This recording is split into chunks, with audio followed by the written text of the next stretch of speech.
مصنف ہیں doctor Grace Ketterman M D. وہ اپنی کتاب you and your child's problems میں لکھتے ہیں کہ tragic by product of fear in the lives of children as early as preadolescence is the interest and involvement in supernatural occult phenomena. یعنی بچوں کی زندگی میں جوانی میں قدم رکھنے سے پہلے خوف کی انتہائی مایوس کن حالت جو لاشعوری طور پر پیدا ہو رہی ہے، وہ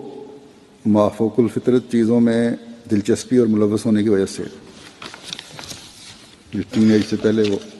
یا اس دوران میں ہو رہی ہے. اب یہ جو ہیلووین کی وجہ سے بعض باتیں پیدا ہو رہی ہیں، ان میں یہ باتیں صرف یہاں تک نہیں رکتی کہ کاسٹیوم پہن کے گھروں میں مانگنے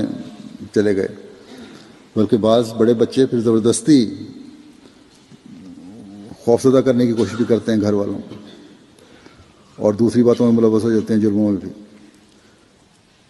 اور نتیجہ چند پھر جہاں وہ معاشرے کو، ماحول کو ڈسٹرب کر رہے ہوتے ہیں، نقصان پہنچا رہے ہوتے ہیں،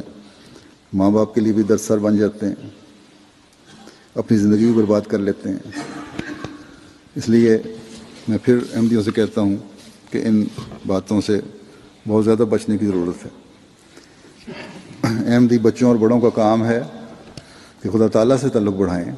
جو ہمارا مقصد ہے اس کو پہچانیں، وہ باتیں کریں جن کے کرنے کا خدا تعالیٰ نے حکم دیا ہے. مغربی معاشرے کا اثر اتنا اپنے اوپر طاری نہ کریں کہ برے بھلے کی تمیز ختم ہو جائے، خدا تعالیٰ سے تعلق اور اس کی ذات کی بڑائی کو ہی بھول جائیں اور مخفی شرک میں مبتلا ہو جائیں، اور اس کی وجہ سے پھر ظاہری شرک بھی ہونے لگ جاتے ہیں. اللہ تعالیٰ سب